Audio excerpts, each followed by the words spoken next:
10 février 2023, eh bien, on se retrouve avec mon chat hein, pour cette mise à jour. Cette mise à jour de la situation donc dans et autour de l'Ukraine, comme toujours. Et bien aujourd'hui, bon, allez, là, on va faire un tour.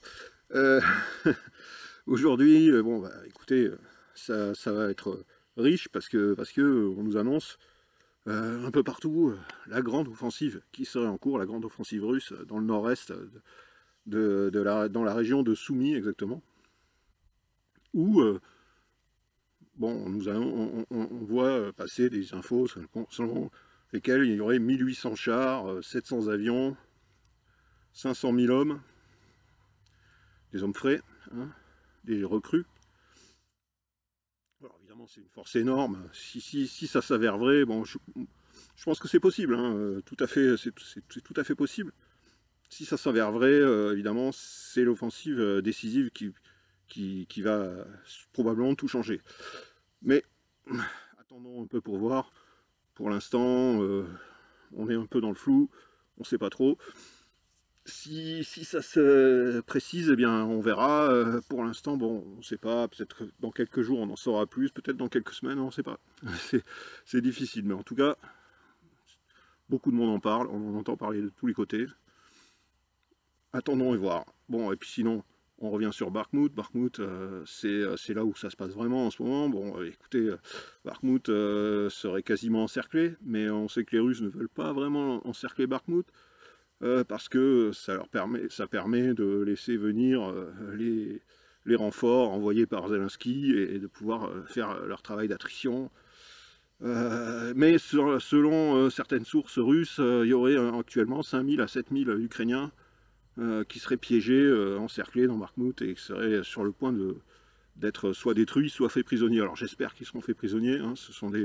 Ce sont des hommes, bon, ce sont pas des nazis, hein, je pense pas.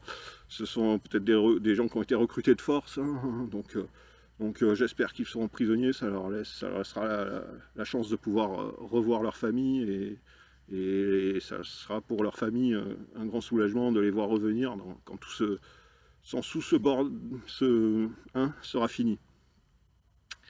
Donc bon, bah, espérons ils seront faits prisonniers et on sait que les Russes les traiteront correctement comme ils le font tout le temps.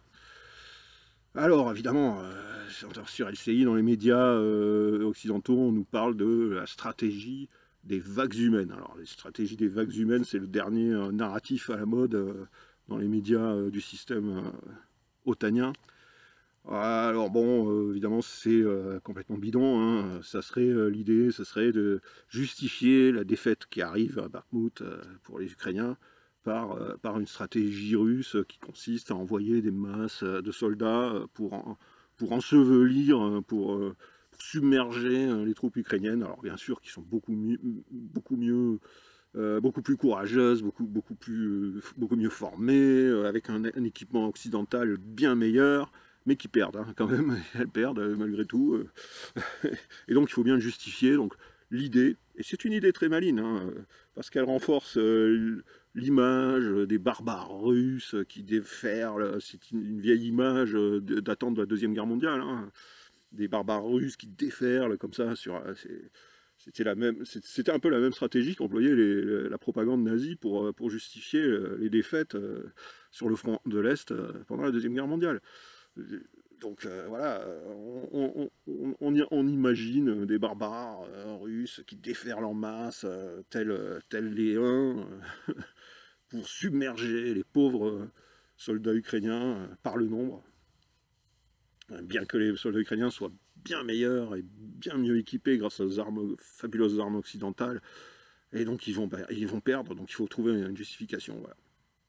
Alors évidemment, tous les spécialistes à la noix d'LCU vont venir vous expliquer cette stratégie des vagues humaines. Bon, on l'a vu, enfin, j'ai vu ça passer, c'est ridicule, mais ça fait partie du narratif. Alors sinon, on a Zelensky en tournée. Zelensky en tournée en Europe, bon, vous n'avez pas pu y échapper, évidemment, comme moi.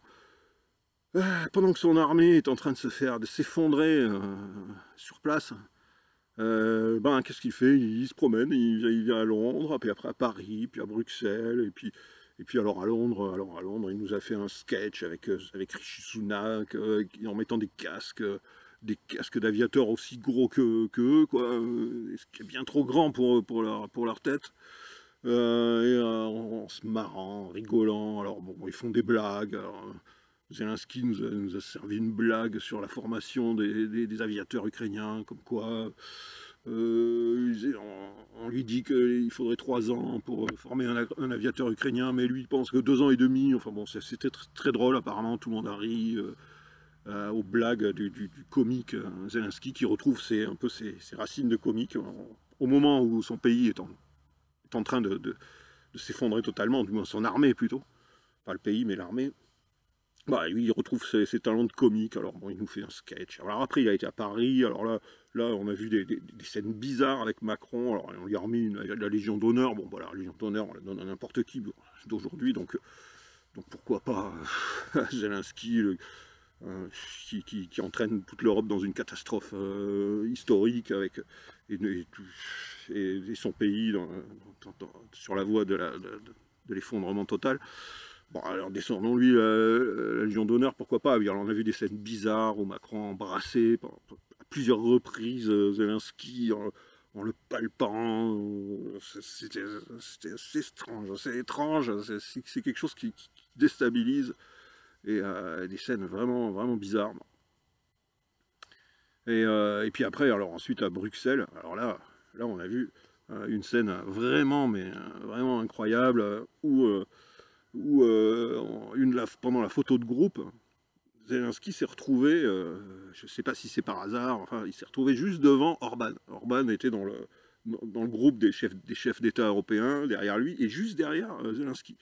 Et donc après la photo, tous les chefs d'État applaudissaient, sauf un, c'était Orban, qui faisait une tête. On voyait très bien que Orban se disait, mais qu'est-ce que vous faites? Qu'est-ce que vous êtes en train de faire? C'est quoi cette histoire? Voilà, c'est le seul qui semble avoir une certaine lucidité. Ils sont tous dans l'émotion. Que ça soit bon, Ursula von der Leyen, que ce soit Charles Michel, Macron, ils sont tous débordés par leurs émotions, et on sent que vraiment ils ont perdu complètement pied avec la réalité de ce qui se passe. Et seul Orban semble être encore lucide, et on le voit, et il n'applaudit pas sur la photo, c'est le seul qui n'applaudit pas Zelensky, et il a vraiment l'air de penser, d'avoir des pensées vraiment, vraiment inquiètes pour tout ce monde là. Que dire de plus? Alors bon, Zelensky a fait des conférences de presse. Alors dans ces conférences de presse, il a répété 2 fois que les accords de Minsk avaient été faits uniquement pour permettre à l'Ukraine de s'armer.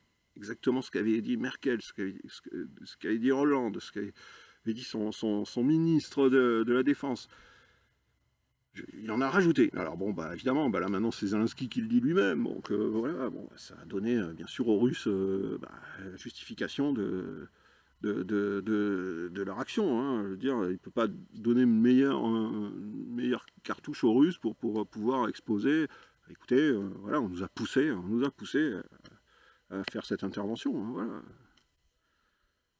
Bon. Alors, il y a l'affaire de Nord Stream. Alors, Nord Stream, ça fait pas la une dans les médias européens, hein, ça fait pas la une des médias français. On en entend très peu parler, ou quasiment pas parler, alors que c'est énorme. La révélation faite par Seymour Hersh, le grand journaliste Seymour Hersh, qu'on fait passer pour un vague blogueur, hein, alors que c'est le journaliste qui a révélé des scandales sur la guerre du Vietnam, qui a révélé les tortures d'Abu Ghraib en Irak, etc. Et j'en passe. Donc c'est pas n'importe qui, Seymour Hersh. C'est un des plus grands journalistes, un vrai journaliste qui fait son travail, qui enquête et qui sort des scoops. Et donc il a sorti, le scoop, on le savait déjà, hein, mais là maintenant c'est prouvé, c'est par l'enquête de Seymour Hersh, ce sont les Américains qui sont derrière, et avec l'aide des Norvégiens. Alors, on pensait que c'était les Britanniques, et finalement on apprend que ce sont les Norvégiens. Et tout ça, évidemment, ça fait la une dans les médias hors du bloc de l'Occident collectif. Hein, dans les médias chinois en font leur une, etc. Mais pas chez nous. Bon, alors voilà, pourtant c'est très grave. Alors on aimerait bien avoir des démentis hein, à haut niveau. Hein, des Américains, par exemple, on n'en a pas. On n'a aucun démenti de Biden, ni même de Blinken, aucun des top niveaux. On a une vague réfutation qui dit non, c'est n'importe quoi, voilà, c'est un blog, ça ne vaut rien. Pareil du côté norvégien, on aimerait bien avoir un démenti au plus haut sommet de l'État, ou au moins de l'armée norvégienne, puisqu'elle a participé donc à cette action de destruction d'un gazoduc, ce qui est quand même extrêmement grave, mais non, pareil, la Norvège a vaguement dit que c'était insensé, que ça ne tenait pas debout, mais aucun démenti officiel, rien. Alors ça, c'est un peu bizarre, hein. Connaître que quand même là c'est quand même assez dingue. Bon, alors il y a sinon Starlink. Alors Starlink, la boîte d'Elon Musk, hein, donc, qui fournit l'internet à l'armée ukrainienne hein, depuis le début. Le PDG Starlink nous a sorti une nouveauté. Alors dorénavant, Starlink ne fournira plus les données à l'armée ukrainienne parce que le système Starlink n'est pas prévu comme une arme. Alors là, bon, bah, on se moque de nous. C'est bien sûr que ça a été prévu pour servir d'arme. Évidemment que les contrats ont été signés avec l'État américain, etc. Et que depuis le début, ils fournissent donc des informations hyper importantes aux Ukrainiens. Mais ils ne veulent plus. Bon, bah, en fouillant un peu, on apprend pourquoi. Hein. C'est simplement parce que les Russes ont mis au point un complexe de radars mobiles spécialement dédié à la détection et au ciblage des terminaux Starlink. Et donc ils savent maintenant où sont tous les terminaux, ils sont capables de les détruire à tout moment. Et donc pour éviter cela, Starlink se retire FISA en disant non, non, notre système n'est pas fait pour servir d'arme. Bon. Ça nous fera croire qu'au naïf. Mais et voilà, donc voilà, c'est... Bon, il y a peut-être aussi une autre raison, c'est que si jamais il venait une idée saugrenue aux Ukrainiens d'utiliser des drones pour balancer des armes interdites, par exemple chimiques ou autres, Starlink comme ça ne pourrait pas être accusé d'avoir participé à un crime de guerre.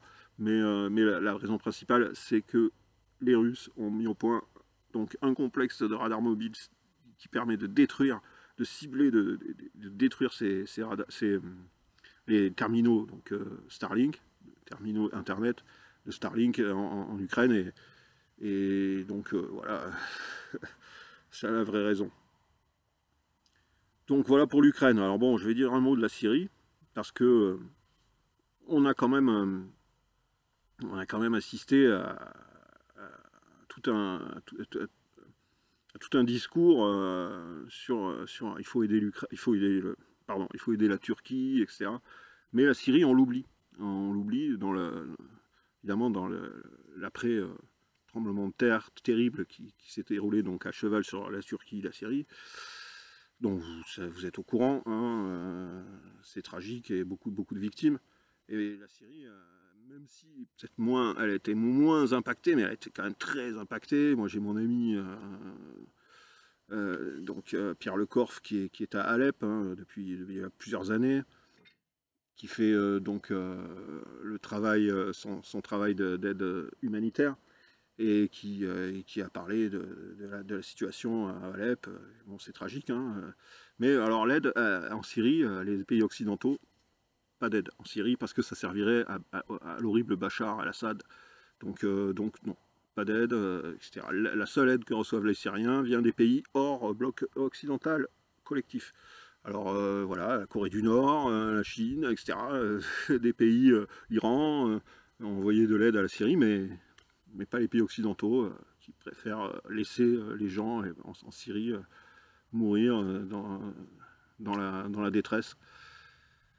Je trouve ça lamentable. Alors la France aurait envoyé 12 millions, aurait débloqué 12 millions d'euros pour la Syrie, mais uniquement via des ONG. hein, parce qu'il ne faut pas que ce soit l'État syrien, il ne faut pas que ce soit Bachar el-Assad qui profite de ces 12 millions d'euros, hein, qui se les mettent dans la poche ou quoi, enfin bon, on ne sait pas.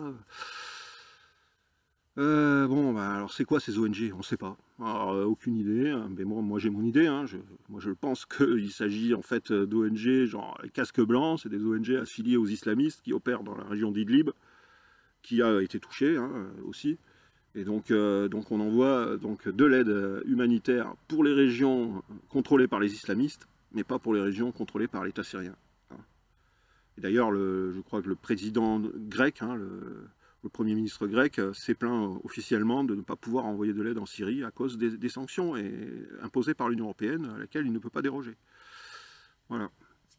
Et les Français vont envoyer de l'aide, mais au groupe djihadiste, enfin du moins au casque blanc, une association de secours humanitaire, bon, qui fait peut-être du boulot, hein, mais qui est, on le sait, affilié à Al-Qaïda et les différents groupes associés à Al-Qaïda, donc dans la région d'Idlib.